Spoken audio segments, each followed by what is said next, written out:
the three top things that people should consider when thinking about an exit plan, regardless of the time?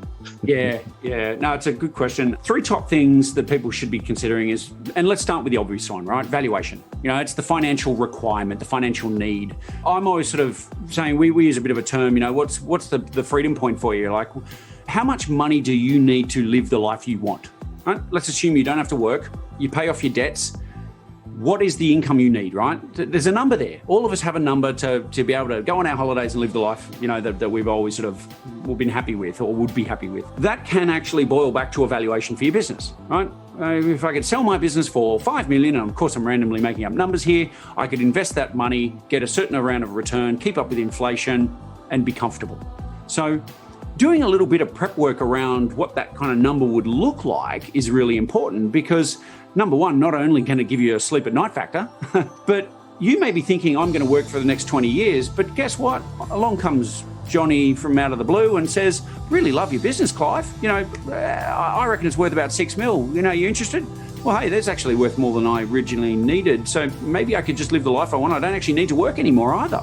So knowing that number, knowing that valuation gives you freedom in a lot of ways. It also helps you get really specific on how to grow, right? So valuation is the first one.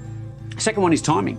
How long do you want to keep doing what you're doing? And I'm talking on two levels here. One, day-to-day tasks, how you are spending your time, because let's be honest, that's the most valuable resource you have. But two, how long do you want to keep owning the business for? Because owning the business, even profitable, well-run ones, comes with risk, right?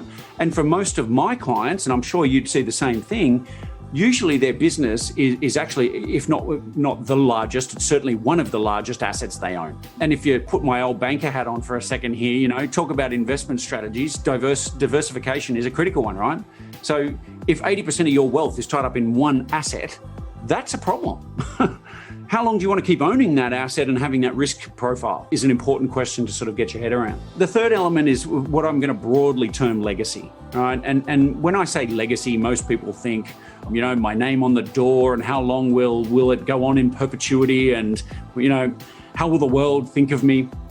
Actually, legacy is not that sort of grandiose for most people. A lot of people actually don't care either. Hey, once I sell my business, it's sold. It's somebody else's asset. I'm not personally attached to it. And by the way, I think that's probably the most sensible approach to it.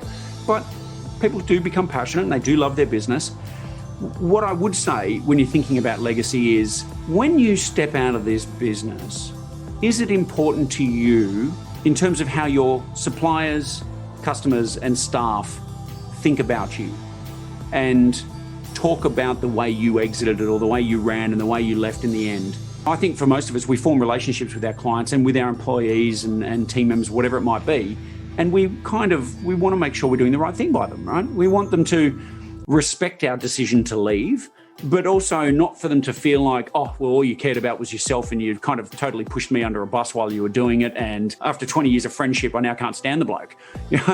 So I think most people can relate to that. So your legacy is actually really about, when you walk out of the room, how do people feel about you? And you need to explore that because I've seen both ends of it. Some people say, that doesn't bother me at all. But when you start probing, you go, actually, you feel quite deeply about that, particularly maybe your staff or that particular customer or whoever it might be. So valuation, timing, legacy. They're the three things that people need to get their heads around to have a successful exit, but also one that's filled with no regret.